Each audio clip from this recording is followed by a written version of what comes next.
Welcome to Dialogues of Desire, Non-Monogamy Unscripted, the podcast where we're rewriting the rules of relationships. So grab your intimacy and exploration passports and join us from the very beginning as we embark on an unscripted, unfiltered journey into the world of non-monogamy. Thanks guys for tuning in to our first episode. We had such an overwhelming amount of love and support from you all. And because of that, we've decided to release our second episode early. So sit back, relax and enjoy. This is Dialogues of Desire. Non-Monogamy Unscripted. I'm Brit. And I'm Sophie. And this is episode 2. Thank you for coming back.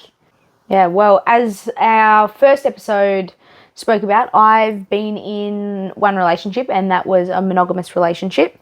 I haven't really had any experience in non-monogamy, whereas you have. Yep, so I have had one non-monogamous relationship with a married couple.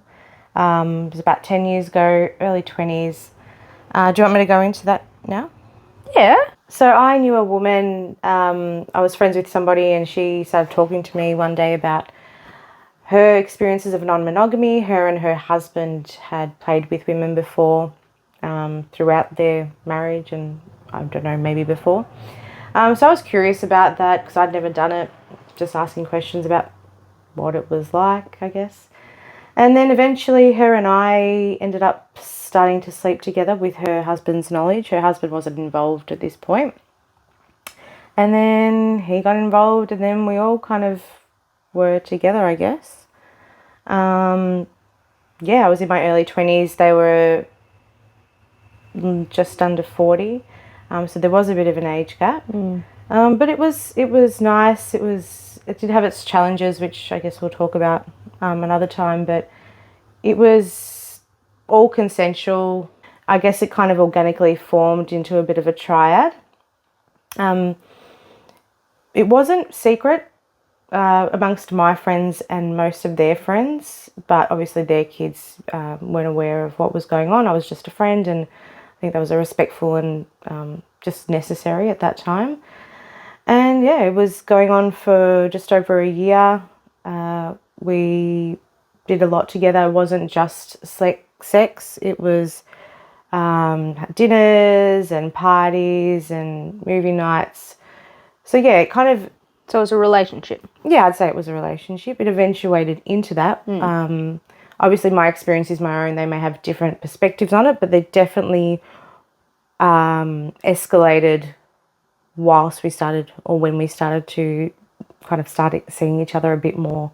Yeah. And not just when we were out partying and having a good time. Yeah. What did you get out of like being in that non-monogamous relationship, I guess, for you compared to say like maybe a monogamous relationship?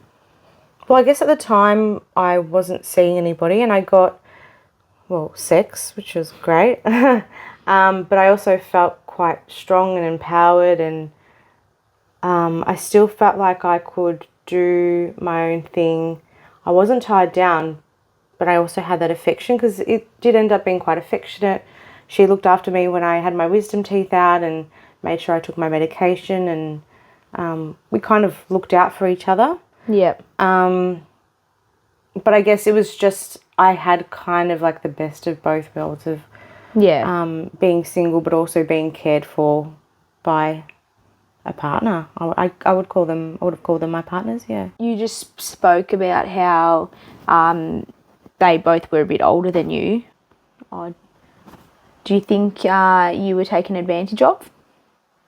Or well, obviously, again, my experience is my own. They'll have different perspectives on how the situation went. But I do think just naturally when there is such a huge age gap. Yeah. I was in my very early 20s and they were almost 40. I think there was a power imbalance. And also because they were an established relationship, even more so because what they said and wanted went. That was the, like, you just go by what they kind of want and they kind of dictated the whole situation.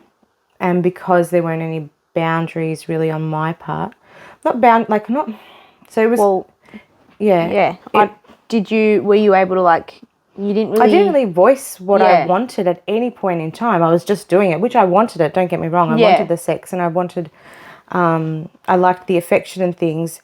There was a point that I did kind of say enough is enough, because I came to a point of, I could really fall for these people and I'm not sure what that looks like. I'm not sure if I even want that, because I know for me at the time I knew, or it was like a given, that because they're a couple, there would come a point in time where something would change for them and they would just get rid of me.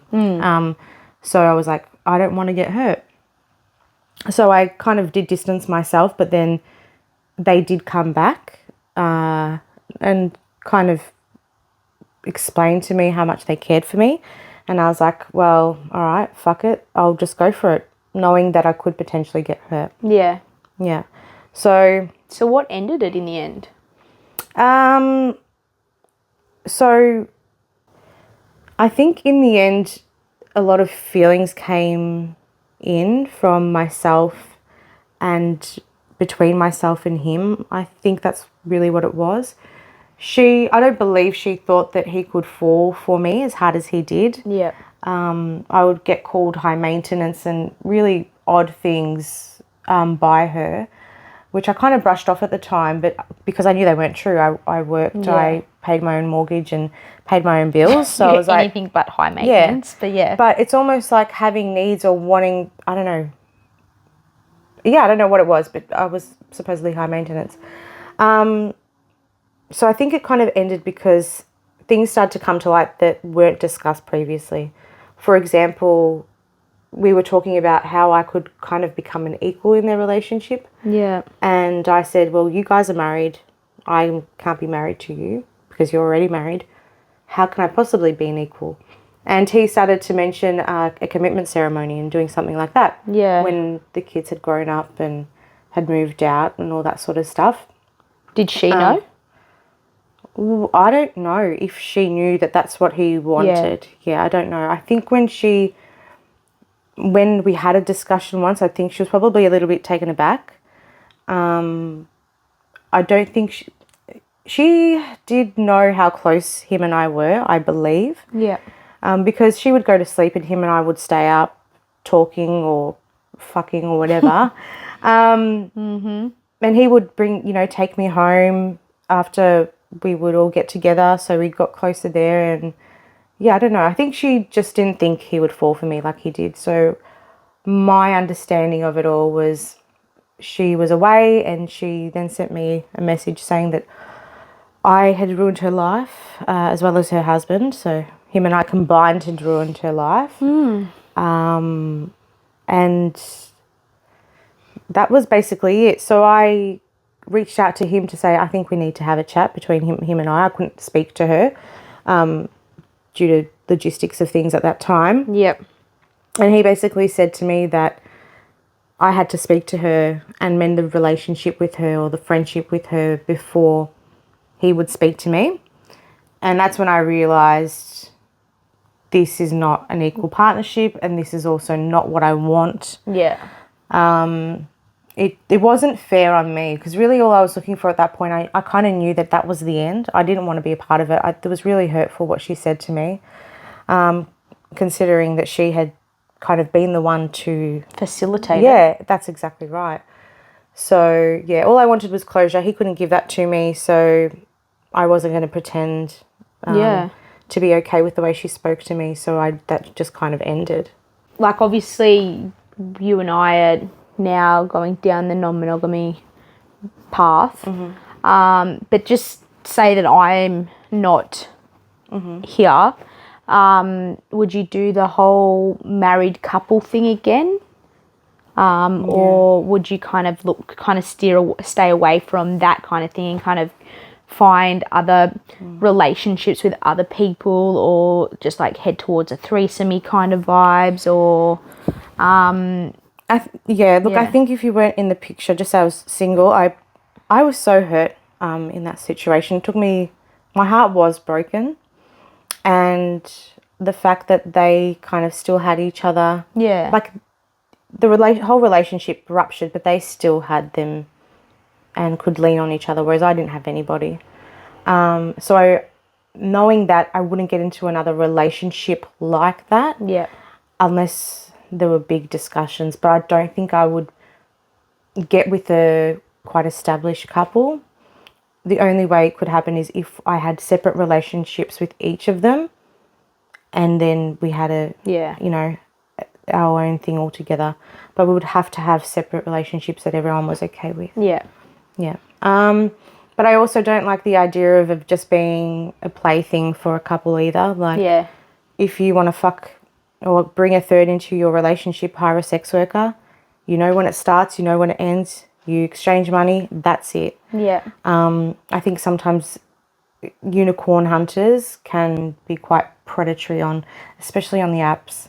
Yeah, and there's feelings and everything involved as well. Yeah, there can be. And even if it's established that it's just sex, like, go for it, absolutely. But so often it ends up being another time, and then things get muddled because they don't know how to actually communicate about things. They just want the sexual component. Yeah. And they're very couple privileged, kind of, that's their lens that they're seeing things through. Yeah. Yeah. So you spoke about the challenges with that non-monogamous triad you had. There's always going to be challenges, like with any relationship. What would you, I think you kind of just spoke about it, but like obviously I'm in the picture now. Your whole take on it will be different in the sense you're now in the relationship. You're not just a third. So that's different, but anything different you would want to bring from that relationship, that experience into this one? Well, a lot would be different. There'd be a lot more communication, which we've already established. I wouldn't be looking at bringing somebody necessarily into our relationship. Like, I want to explore on my own. If we have a threesome or an orgy or something, if that comes about, that's fine. But I don't necessarily want to be the unicorn hunter kind of on the prowl. Yeah. If it happens organically, no worries.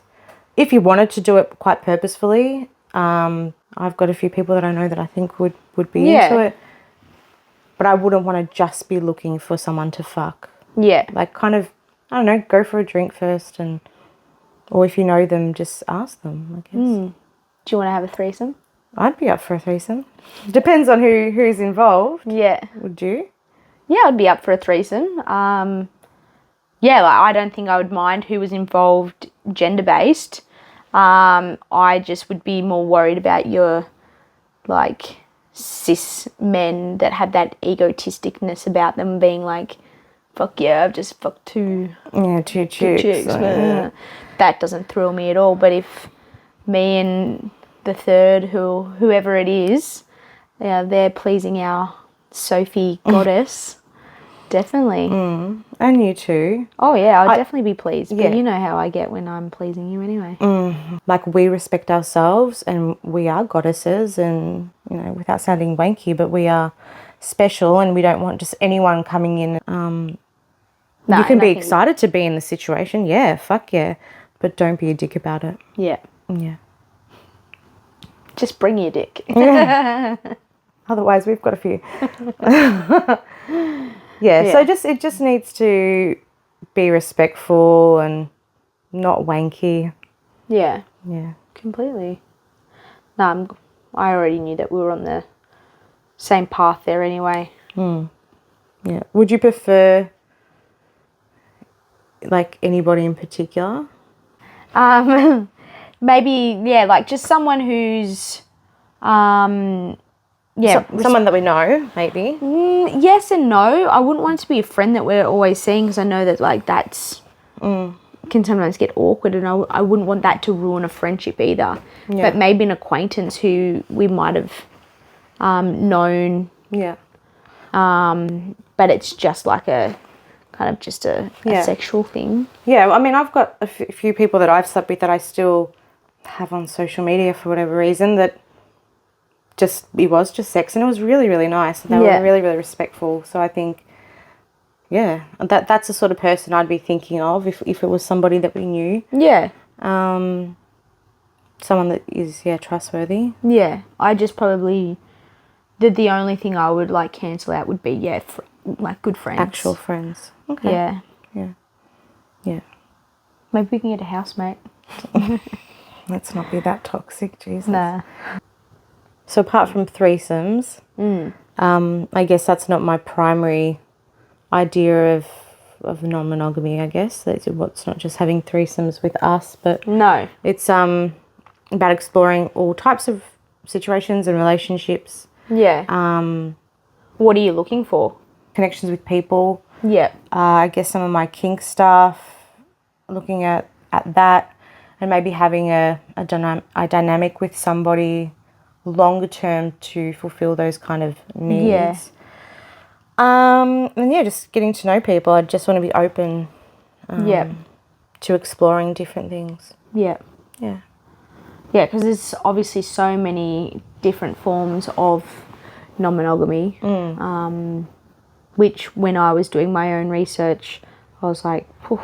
And I think there was one time in the kitchen when I came in and I was like, what are you looking for? Like, do you want to just be open, or are you looking for another relationship, or are you looking for just sex, or what? Yeah. Yeah, and that's a good question, because I guess maybe you assumed it would just be sex in the beginning, but... Well, I didn't know if you wanted to open up the relationship. I'm open to having multiple partners. I'm open to having multiple connections, sexual, emotional, whatever. Yeah. Whether I will want that, I don't know. Yeah. Yeah.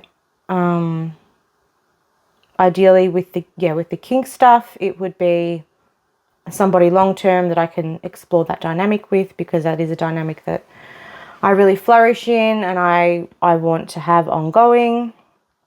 Whether that's just sexual, but there's an emotional component to it too. So Yeah. it'd be both. But yeah, I don't know about hierarchical relationships, but I'd say in the beginning it will start like that because we are together.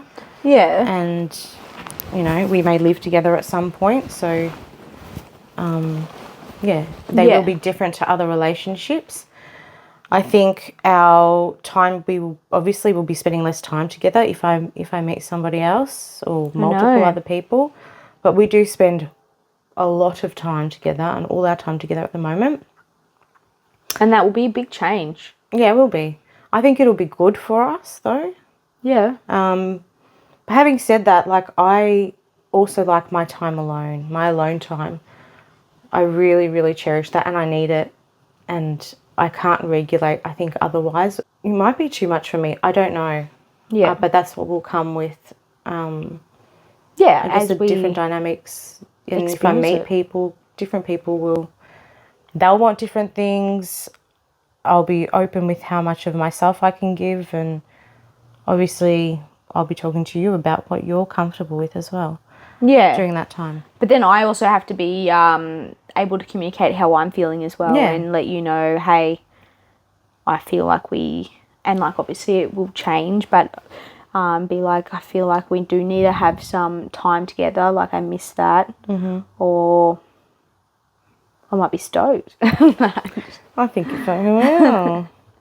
No, but yeah. Well, I mean, in the beginning, you said to me that you were like, you liked having your own space and blah, blah, blah, and you like to be able to go back to your place, but you don't really go back to your place.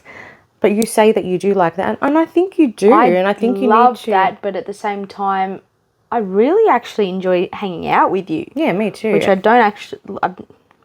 Yeah. It's very felt foreign. I've never felt that way with anyone. Like, generally, you get over someone and you're like, okay, cool.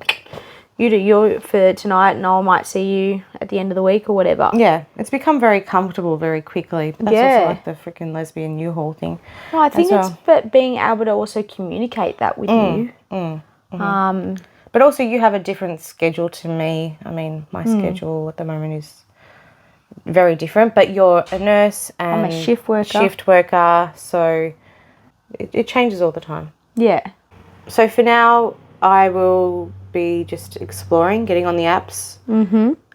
Once we've spoken about boundaries, and then I'll be exploring, and it'll be open, hopefully, to anything. But again, boundaries, you might have certain boundaries around sex and emotions and that. Yeah. So we'll talk about that next time. But look forward to having that discussion. But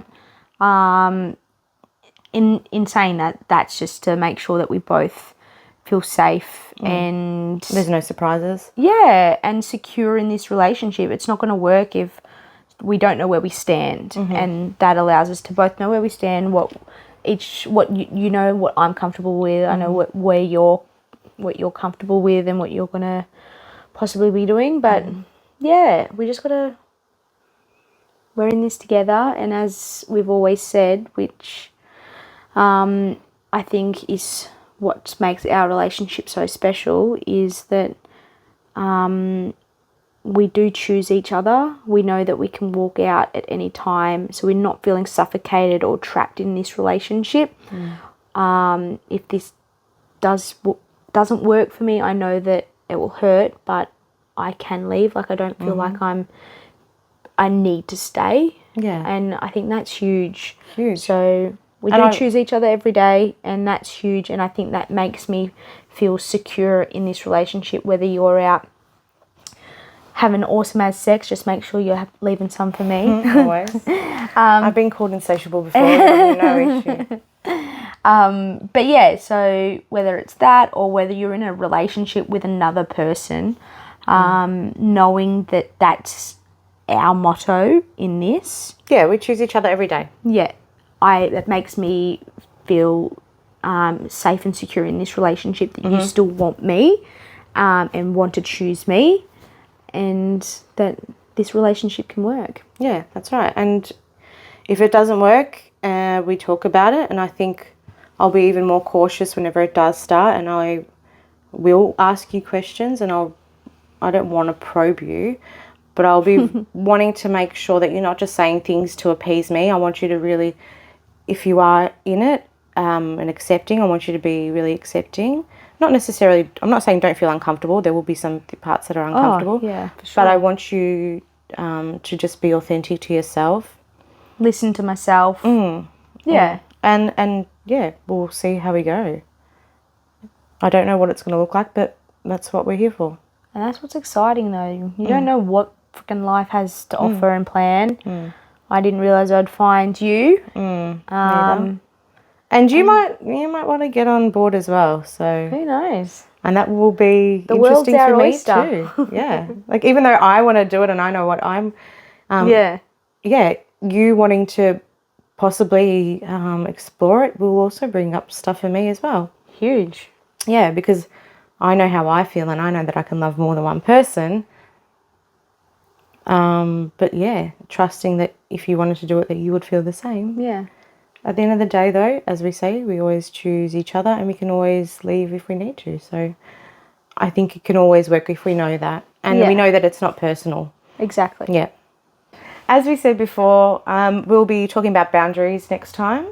So that'll be my boundaries, Brit's boundaries, and I guess that will be the first step into actually exploring physically. One step, we've put them in place. You're free to upload the apps and start your chats. Yeah, but until such time, we're just holding off for now, because I really want to make sure that we've got the boundaries in place to avoid any miscommunication. So, exactly.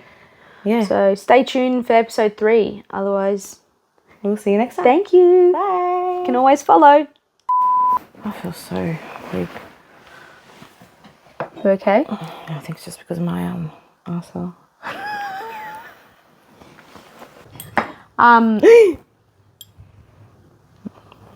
Well, apparently I'm thinking, it's alright. You've got it on your top. Now I have to face my way. Okay. Face me more. Alright. Looks like bit me. What? Babe, what bit you? I don't know, but that hurt. Cool. Thanks for tuning in to today's episode of Dialogues of Desire. We hope you've enjoyed the conversation and maybe even learned something new. If you loved what you heard or we've piqued your curiosity, make sure to follow us on Instagram, YouTube, and TikTok. We'll be sharing the latest and greatest content there, so you don't want to miss out. And don't keep all this juicy goodness to yourself. Share our podcast with friends, family, or anyone you think might enjoy listening. The more the merrier, right? Until next time, stay curious, stay open, and keep those conversations flowing. We acknowledge the traditional owners of the land on which we are recording, the Wurundjeri people of the Kulin Nation. We pay our respects to their elders, past, present, and emerging. We recognise their continuing connection to land, waters and culture, and acknowledge that sovereignty was never ceded. We extend that respect to all Aboriginal and Torres Strait Islander peoples. The views discussed in this podcast are our own and are evolving with our continuing experiences and ongoing knowledge. This podcast is for entertainment purposes only and does not replace the advice of a health professional.